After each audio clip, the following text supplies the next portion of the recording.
It's my understanding and my scientific philosophy that science is the systematic study of everything that encompasses the universe. It could be from galaxies to genetics to tiny little molecules in the air all around us, and the vast quantities of concepts that are all in between.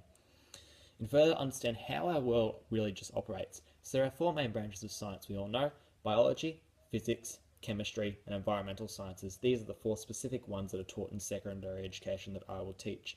Each obviously with their own structured syllabus specific to students' cognitive and psychosocial domains. So what this means is in year 8 biology you would teach sexual health or reproduction because students are at that physical age where they need to know that sort of content.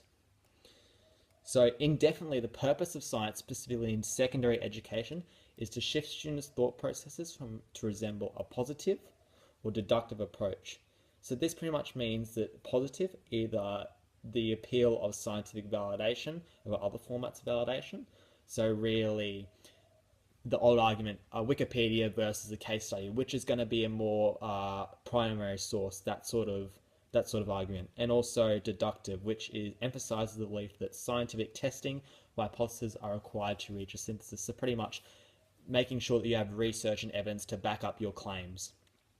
So the prime learning objective for students, irrespective of their year level and differentiations between the theoretical and practical side, will influence my pedagogical approach.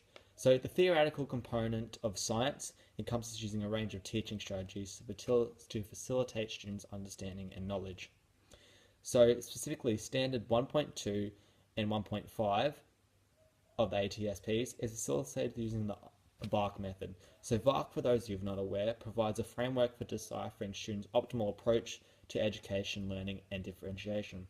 So V in the VARK stands for visual. So these are learners that benefit from ICT integration, concept maps, something you can actually see. A is auditory, so it's things that people hear, more like collaborative inquiry, that sort of teaching strategies, things they actually hear.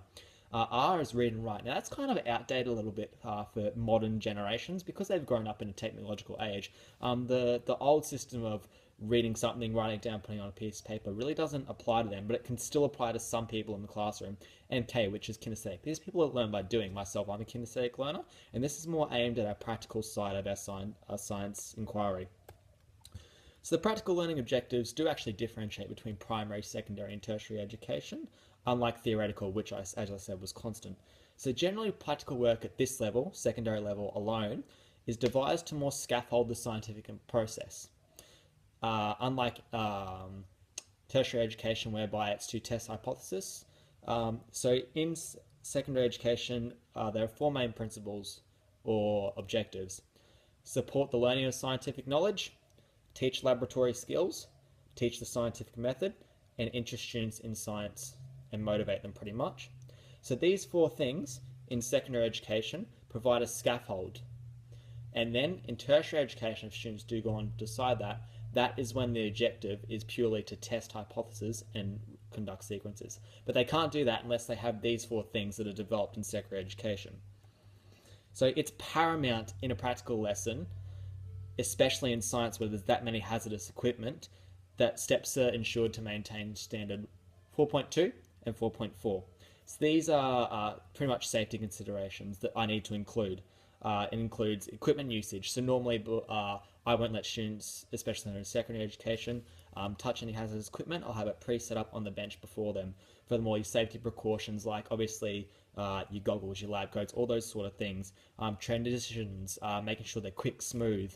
30 kids running around in the classroom, especially in science classroom, can be very, very bad. And maybe the most important thing and the most forgot about thing is structured guidelines and consequences for misbehavior, especially in scenario where you have science. If you have guidelines and they're preset, they're written up on the board, whatever, students know what they are, and you have consequences for misbehavior, you're much less likely to have any sort of debacle in the science classroom.